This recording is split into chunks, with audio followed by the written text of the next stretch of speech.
فرد بجاه المصطفى عن أمتي يا مهرجا عمدك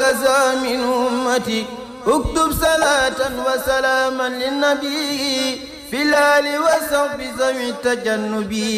سلم بجاهه وجاههم معا أمته يا واحدا ليهمها تفضلا على ذوي الإيمان بفرج يا واهب الأمان جميل أوس لجميع المسلمين والمسلمات أمن رب العالمين اكتب سباعا لجميع المحسنين والمحسنات يا ولي المؤمنين بالله والرحمن والرحيم لمن يحبون كما يمر mbokki taalibe yi ñu ngi ñëwaat ak yéen seen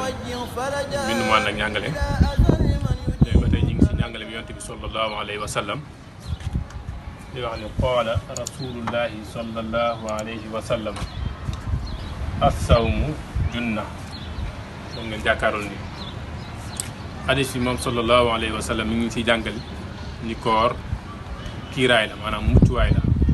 maanaam protège la guy dox sa digganteeg lépp luy waral meru suñu borom masalan yu xaraam yi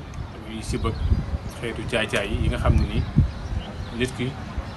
maanaam seytaan moo ko ciy xittal wala bakkanam ñu gis ni mu ni koor day dox suñu digganteeg yooyee masalan ngeen gis ni nit ki bu protégé woo comme ni ñu ko jàngale nii misaal bi moo ñu gën a jege virus yi duñ ko mën a dugg ba tey it ñiy dem xare protège yooyu ñuy teg seen kanam ngir mën a mucc si bal moo tax te virus ak bal bu lay faat ñu gis ni moo gën a sedd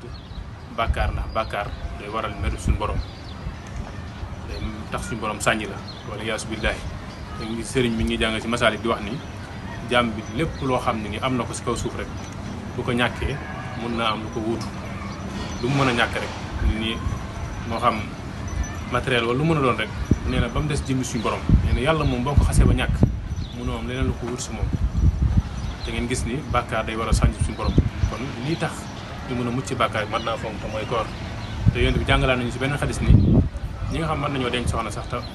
amuñu luñ denc wala mënuñu ko ñu ngi leen dénk sax ñuy woor ndax nee na koor gi moo leen mën a musal si loolee jaam bi di yëg kon ñu koy dénk suñu bopp célibataire bu baax a baax koor solution la bu baax a baax si dund ko ngeen di dund kon nag yàlla nañ suñu borom yombalal ba noppi may ñu dégg ak topp nangu na suñu koor